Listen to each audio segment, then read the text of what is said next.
Hello everyone, welcome back एक new video के साथ। इस वीडियो में हम डिस्कस करेंगे बहुत ज़्यादा। आज मैंने सोचा मैं दोपहर में वीडियो अपलोड करूं, पर बीच में एक और चेंजेस आ गए और कुछ और डेट्स भी एक्सटेंड होगी। तो फिर मैंने सोचा कि इकट्ठी एक कलेक्टिव वीडियो बनाते हैं जिसमें हम पूरा डिस्कस करेंगे कि डेट्स एक्सटेंड किस में, जीएसटी में कौन सी डेट्स एक्सटेंड हुई हैं, प्लस इनकम टैक्स में कौन सी डेट्स एक्सटेंड हुई हैं, ड्यू डेट्स क्यों हुई हैं और ये हुआ है तो क्यों हुआ है। एक बार पूरा एक ब्रीफ वीडियो, एक सम अप वीडियो में आपको इसमें पूरा डिस्कस करेंगे। पहला तो डिस्कस करेंगे आफ्टर ये सीबीआई जनरली होता क्या है कि कोई भी अगर कोई चेंज लानी है तो कुछ भी नोटिफाई करना है तो उसको सिर्फ और सिर्फ नोटिफिकेशन के थ्रू, एक्ट में कुछ भी अगर powers with in the limit of CBIC हैं या सीबीडीटी होता है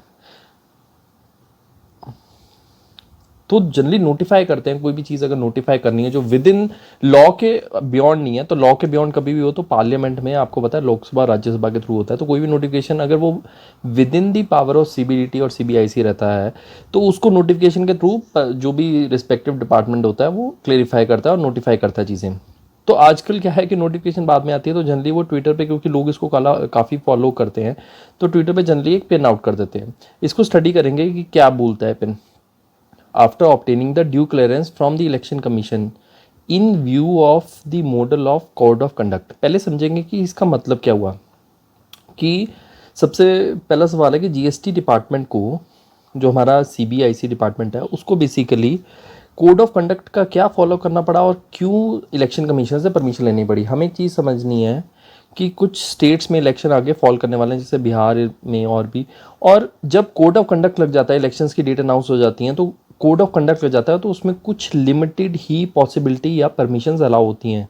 अगर जो भी इलेक्शंस हुए हैं तो आपको पता होगा कि कुछ ही परमिशंस मिलती हैं। तो अगर गवर्नमेंट, रूलिंग गवर्नमेंट में अगर कोई डिसीजन लेना चाहे और उससे उनको लगता है कि आने वाले इलेक्शंस पे स्टेट गवर्नमेंट पे कुछ इसका इफेक्ट पड़ेगा, तो वहाँ पे आता है रोल इलेक्शन कमीशन का।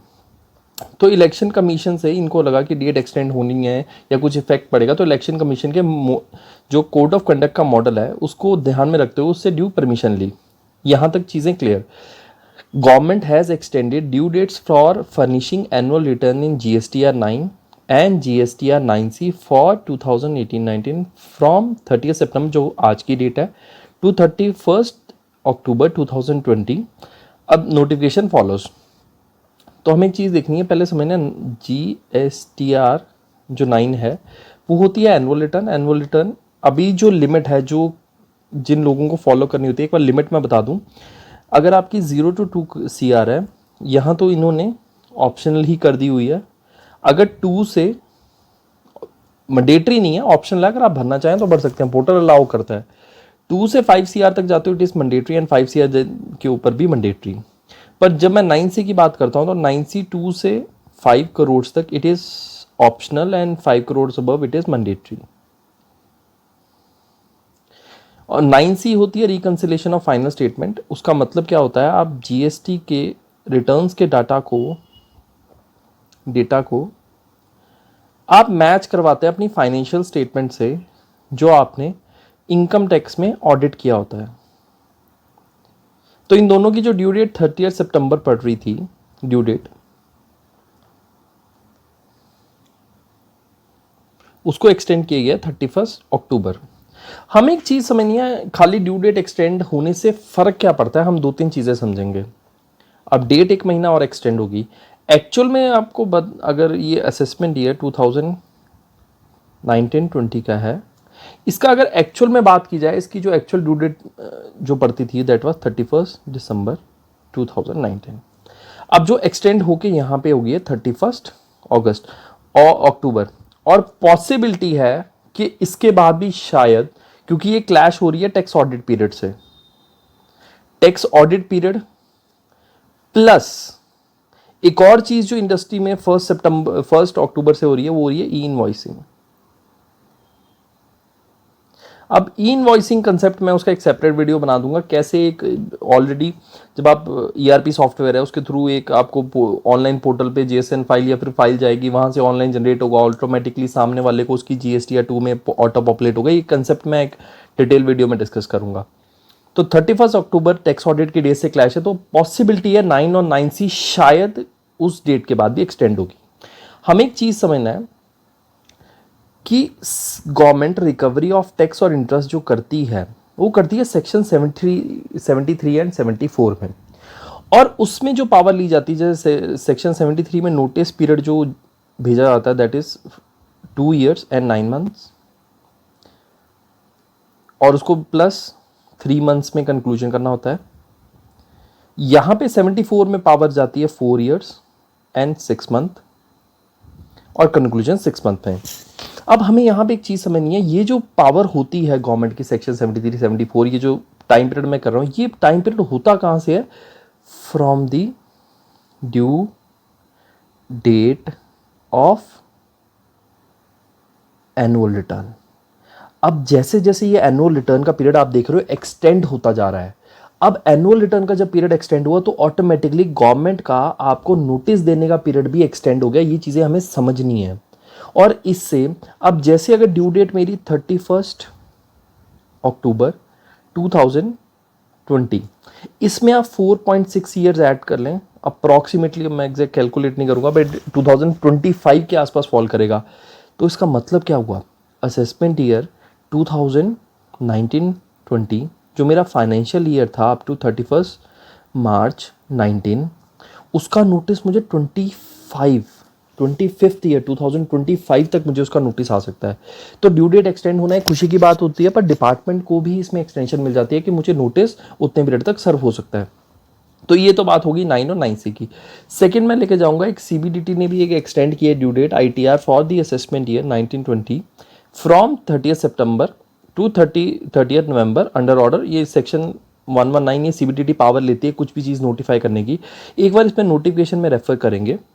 इन्होंने, अगर हम इस नोटिफिकेशन को पढ़ें सेक्शन 119 की, ये क्लियर बात करते हैं कि सेक्शन 139 में आप ITR फाइल करते हैं तो असेसमेंट ईयर जिसकी ओरिजिनल ड्यू डेट क्या थी, असेसमेंट ईयर 2019-20 की ओरिजिनल ड्यू डेट, वैसे जो ओरिजिनल एक्ट में नोटिफाई है for tax audit period, non tax audit period वैसे 31 जुलाई होती है, जिसको 31 अगस्त किया हुआ था, एंड टैक्स ऑडिट पीरियड के सितंबर था, उसमें भी एक्सटेंशन थी। अब जो 2019 की बात कर रहा हूँ जिसको एक्सटेंड किया गया है 30th नवंबर 2020, तो ऑलमोस्ट एक साल से ज़्यादा का है।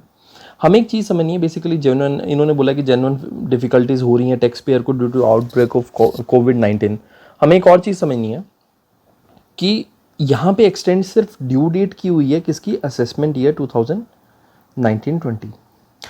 आपको पता होगा साथ के साथ 2019-20 की एक्सटेंडेड ड्यू डेट के साथ एक और चीज़ साथ में एक्सटेंड हो रही थी, वो हो रही थी इन्वेस्टमेंट डेट। अब व्हाट इज इन्वेस्टमेंट डेट, इसको डिस्कस करेंगे कि मैं कोई भी साल की ITR फाइल करता हूं तो मुझे डिडक्शंस मिलती हैं सेक्शन 80 में। तो नॉर्मली जितने भी लोग हैं मैक्सिमम कवर 2 ही सेक्शन करते हैं, सेक्शन 80C एंड 80D। तो कोई भी फाइनेंशियल ईयर की डिडक्शन है मैं उसी साल में क्लेम कर सकता हूँ। फॉर एग्जांपल 1 अप्रैल 2019 की डिडक्शन मैं ले सकता हूँ 31 मार्च 2020 तक। इसके बाद अगर मैं कोई इन्वेस्टमेंट काउंट करता भी हूँ इन्वेस्टमेंट, तो वो मेरी नेक्स्ट फाइनेंशियल ईयर में काउंट होगा। बट सरकार ने इस वाली डेट को, जो इसमें इन्वेस्टमेंट लोग नहीं कर पाए क्योंकि 22 के आसपास लॉकडाउन हो गया था, उसको एक्सटेंड किया गया था 30 सितंबर 2020। इस नोटिफिकेशन में मेरे को इन्वेस्टमेंट की डेट एक्सटेंड होते कहीं पे नहीं दिखी हुई है। तो मतलब ये बनता है कि इन्वेस्टमेंट की डेट, इन्वेस्टमेंट करने का, चाहे आप ATC में, PF में, टैक्सेबल FD में करते, तो आज टुडे वाज लास्ट डेट।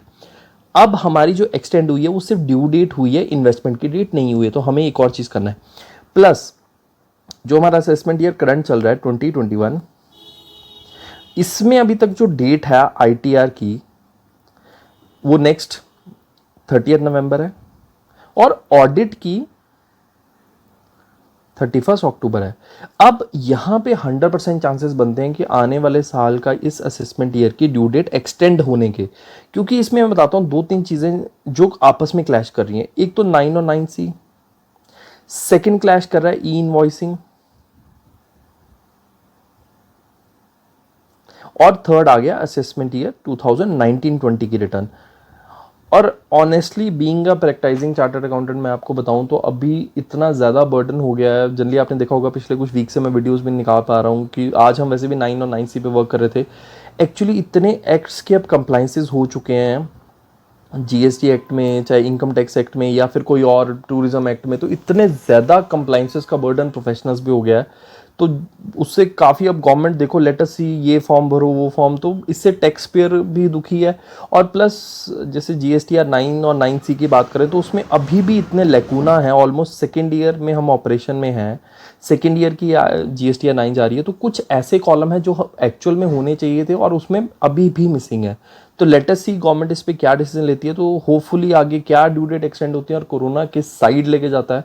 तो अभी काफ़ी चीज़ें चेक करनी है। बाकी ऑलमोस्ट जीएसटी और इनकम टैक्स में जो जो चेंजेस हैं और क्यों थे, किस वजह से आए, तो इस वीडियो में हमने डिटेल डिस्कस कर लिया है। Thank you guys.